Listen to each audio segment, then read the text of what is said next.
आइए आज की कहानी सुने, जिसका शीर्षक है एक लड़की को देखा तो, जो एक ऐसी प्रेम कहानी है जिसमें जुनून, महत्वाकांक्षा और दिल के अनकहे राग एक साथ गूंजते हैं।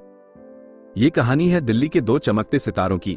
अनिका गुलेरिया, एक मशहूर न्यूरोसर्जन जिसके हाथों में जादू और दिमाग में विज्ञान की गहराई है, और रोहित मारवा, एक व्यापारी जिसका नाम दिल्ली की गलियों से लेकर कॉर्पोरेट की ऊंची इमारतों तक गूंजता है। ये कहानी उनके दिलों की मुलाकात, उनके सपनों की टक्कर और उनके जीवन की उस अनघट सैर की है जो उन्हें एक दूसरे के करीब लाती है, फिर दूर ले जाती है और आखिरकार एक ऐसी मंजिल पर छोड़ती है जहां प्यार और बलिदान का असली मतलब समझ आता है।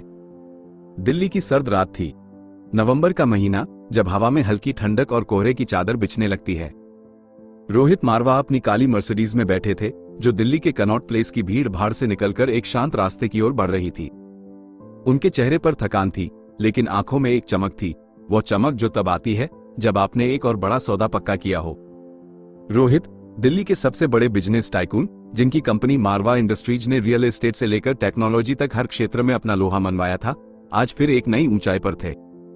लेकिन उनके दिल में कहीं एक खालीपन था जो न पैसा भर सकता था, न शोहरत। उसी रात दिल्ली के एक मशहूर अस्पताल अपोलो में अनिका गुलेरिया अपनी सर्जरी थिएटर में थी। उनके हाथों में स्कैल्पल, आंखों में एकाग्रता और दिमाग में सिर्फ एक मकसद, मरीज की जिंदगी बचाना। अनिका, जिन्हें लोग मिरेकल मेकर कहते थे, एक ऐसी न्यूरोसर्जन थी जिनके नाम से मरीजों में उम्मीद जागती थी।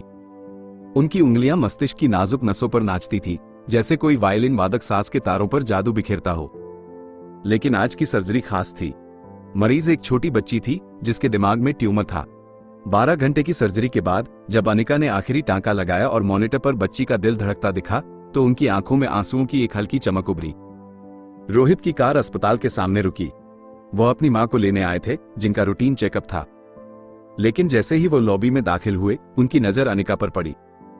वो अपनी हरी सर्जिकल स्क्रब में थी, चेहरा थकान से भरा, लेकिन आंखों में एक ऐसी चमक थी जो रोहित को ठिठकने पर मजबूर कर गई। अनिका ने रोहित की ओर देखा और एक पल के लिए समय रुक सा गया। एक लड़की को देखा तो ऐसा लगा जैसे खिलता गुलाब, जैसे शायर का ख्वाब। रोहित के दिमाग में ये गीत गूंज उठा। अनिका ने हल्की सी मुस्कान दी और फिर तेजी से कॉरिडोर में गायब हो गई। रोहित को नहीं पता था कि यह मुलाकात उनकी जिंदगी को हमेशा के लिए बदल देगी। अगले कुछ हफ्तों में वो अनिका से मिलने के बहाने अस्पताल आने लगे, कभी अपनी मां के चेकअप के लिए, कभी किसी चैरिटी इवेंट के लिए। अनिका को भी रोहित की मौजूदगी अजीब सी अच्छी लगने लगी। वो उसकी बातों में छुपी बुद्धिमत्ता, उसके हास्य और उसकी आंखों में छुपे अनकहे दर्द को पढ़ने लगी थी। एक दिन एक चैरिटी गाला में, जहां अनिका और रोहित दोनों को आमंत्रित किया गया था, उनकी बातचीत ने एक नया मोड़ लिया। रात के 11 बजे जब मेहमान जा चुके थे और सिर्फ चांदनी और हल्की म्यूजिक बाकी थी, रोहित ने अनिका को डांस के लिए पूछा।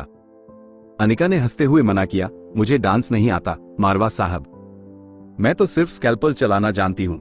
रोहित ने उनकी ओर देखा और कहा, तो फिर आज मैं तुम्हें सिखाता हूँ डॉक्टर साहिबा। उस रात चांदनी में दोनों ने एक दूसरे के कदमों में कदम मिलाए। रोहित के हाथ अनिका की कमर पर थे और अनिका का दिल पहली बार किसी सर्जरी से ज्यादा तेज धड़क रहा था। लेकिन प्यार की राह कभी आसान नहीं होती। रोहित का बिजनेस साम्राज्य एक बड़े संकट की ओर बढ़ रहा था। उनकी कंपनी पर एक विदेशी निवेशक ने कब्जा करने की साजिश रचनी शुरू कर दी थी। दूसरी ओर अनिका का करियर अपने चरम पर था, लेकिन उनकी जिंदगी में समय की कमी थी। वह दिन रात मरीजों के लिए जीती थी। उनकी मुलाकातें कम होने लगी और दोनों के बीच तनाव बढ़ने लगा। रोहित चाहता था कि अनिका उसके साथ ज्यादा वक्त बिताए, लेकिन अनिका का कहना था, रोहित, मेरे लिए मेरे मरीज मेरी दुनिया है, मैं उन्हें नहीं छोड़ सकती।